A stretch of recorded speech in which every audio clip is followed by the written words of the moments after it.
Hi guys, welcome to my channel. My name is Karen, and in this video I am going to talk about the next 4 books that I have read in 2018. So the first book that I want to talk about in this video is Never Let Me Go by Kazuo Ishiguro. This follows Kathy H., who lives in an alternative version of the 1990s England.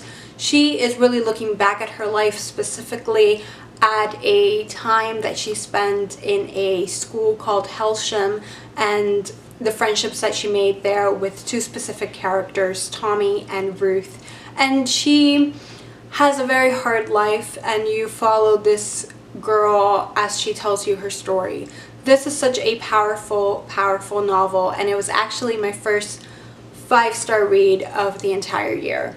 I have been a very big fan of the movie adaptation for a long time. It's actually one of my favorite movies, and every time I watch it I am so moved by it and I cry every single time, and this book did the same thing for me.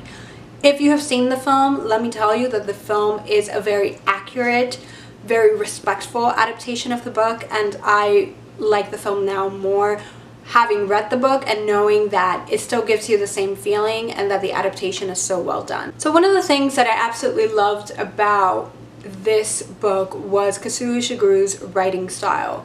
It's soft and simple and beautiful and so filled with feeling.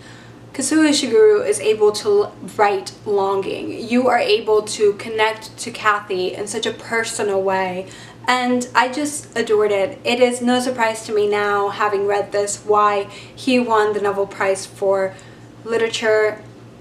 Deserved 100% in my opinion, and I've only read this book by him, so he is fantastic. This was just a wonderful book, and there is a twist that, obviously because I have seen the film and it's one of my favorite films, I knew that the twist was coming. But while I was reading this, a friend of mine was actually reading it and he did not see the twist coming at all. But he did tell me something that I found really interesting, and that's that even though he knew that there was something wrong with Helsham, even though he knew that there was definitely a twist that was coming, he couldn't see it, but he still felt prepared when that moment came, because Kazuo Ishiguro prepares you without you even knowing that that's what he's doing. The next book that I read is a non-fiction biography of Queen Victoria and Prince Albert, and that is Victoria and Albert by Richard Hugh. This is a short biography and I gave it 4 stars. I would have given it 5 if it was a little bit longer, but I felt that I wanted more information. So the reason why I picked this up was because I have been obsessed with the ITV Victoria series. Oh my goodness, I love that series so much.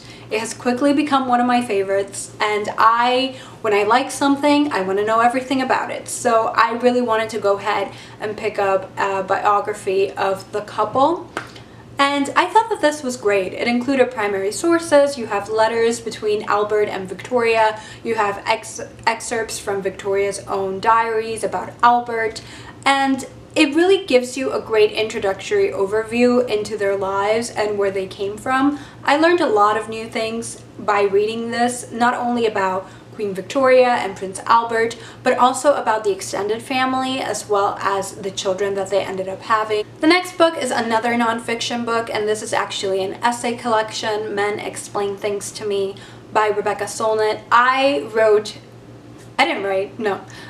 made a full video on this, and I will be linking that video down below if you want to watch that specific book review. This is a collection of essays about feminism, violence against women, women's roles, LGBT rights. It's really good. I really enjoyed it. I loved it. I can see why some people might think it's a little bit problematic, a little bit too harsh, but for me, I thought it was a perfect collection. I loved it, and I know that I will read it again and again and again, because unfortunately, even though it was written years and years ago, well, not that many, it still feels so incredibly relevant. And the final book that I want to talk about in this video is A Penelope ED by Margaret Atwood.